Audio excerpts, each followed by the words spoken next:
At the top of my list, we'll be stopping the slide into costly and never-ending wars. We've got to stop it. Can't keep spending hundreds of billions of dollars protecting people that don't even like us. Now, you know, in business, if you did that, what you do is you put up the money and then you say, but listen, we own half your country in case you win. You know, you take a piece of the upside, right? We get nothing. In fact, the opposite. We put up the money, and then after it's finished, assuming it's successful, let's say it's successful, they don't want to even talk to us. No, you have nothing to do with us. Get out of here. You have nothing. No. In business, you put up money, seed money, call it whatever you want. You end up owning the country by the time it's over. And the only reason they're doing well is we're giving them the greatest equipment that I bought, the greatest equipment ever made. And the only reason they're doing well with NATO is I raised $440 billion from countries that weren't paying anything.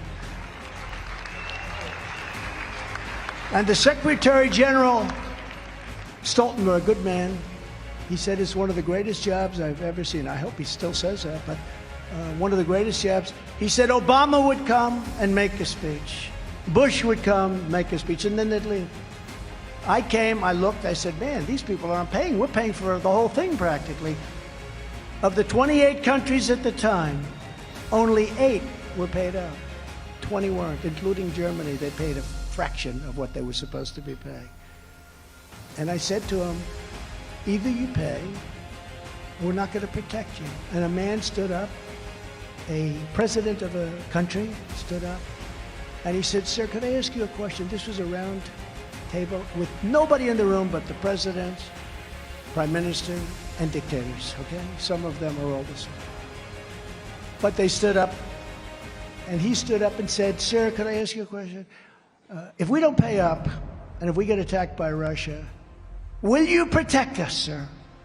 I said, now you're not paid up, right? That's right. You're delinquent, right? Yes. I will not protect you from Russia. Sir, we'll send you a check tomorrow, sir. We'll send you a check tomorrow. It will be sent by overnight mail, sir. I promise you'll have it tomorrow.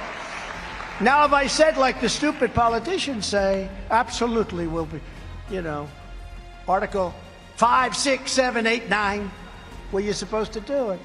But those articles all suppose that you're supposed to be paid up.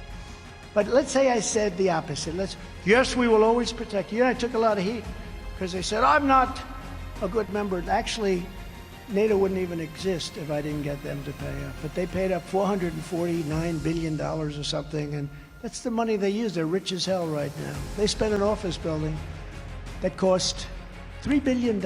It's like a skyscraper in Manhattan laid on its side. It's one of the longest buildings I've ever seen. And I said, you should have, instead of spending $3 billion, you should have spent $500 million building the greatest bunker you've ever seen. Because Russia wouldn't even need an airplane attack. One tank, one shot through that beautiful glass building in its sky. Same architect I used in Chicago, great architects, but they didn't have war in mind. But when things happened, that building would be gone in about 15 minutes. They should have spent a $500 million bunker, nice thick ceiling, 6 inches, 6 feet of concrete.